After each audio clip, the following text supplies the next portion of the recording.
এই যে গাড়ি ভাড়া দিছে কোন হসপিটাল এরা লইছি, প্রথম কথা হয়েছে কি সে গাড়ি ভাড়া দিছে, মানুষ আছে দুনিয়ার দেখতে আছে কিন্তু সামনে কেউ আগে না। প্রথম কথা যে সময় অ্যাক্সিডেন্ট হইব আগে নিয়ে হসপিটাল দেওয়ার লাগবো। এন দেখছো সব মানুষ আছিল কিন্তু দুনিয়ার তেন কেউ আসেনি, কেউ নাই। আজকে এই বাচ্চাটা অ্যাক্সিডেন্ট হয়েছে, এই যে বাচ্চাটা পিছে আমার, তোমরা পরে পরিবর্তনের সময় সব কথা কমু।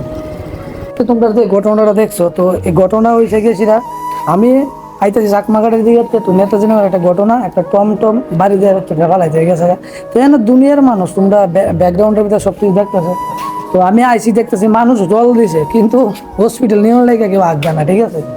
তো কিতা করছি বাইকে আইছি, আমার লগে একটা ভাই আছে, এও আইসে আইসিরা প্রথমত আগে হসপিটাল নিবা। যে সময় যে ঘটনা হোক, অনেকেই আমি দেখলাম কিতা করে যে সময় বাড়ি দিয়ে রাস্তার ভিতরে ফিরে থাকা আগে অপেক্ষা করে ফায়ার সার্ভিস, অপেক্ষা করে থানা।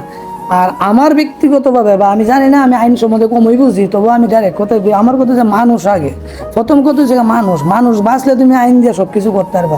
তো আগে প্রথমত আগে হসপিটালও আগে আনন্দ লাগবো, ঠিক আছে।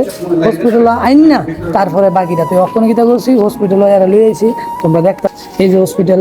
তো এখন ট্রিটমেন্ট হইতেছে, বাকি একটা করতেই কমু সবের সামনে, মানে মানে এটা একটা কিতা আগে মানুষ আইন না হসপিটাল আগে যে ট্রিটমেন্টের পরে দরকার বললে তুমি থানা বলে যা কিছু করবা, ঠিক আছে। জিনিসটা তোমরা মাথাতে রাখবা, মানুষ আগে, মানুষের পরে সব। মানুষ বাঁচলে সব কিছু নাইলে কিচ্ছু হইতো না, ঠিক আছে। তোমরা দেখো।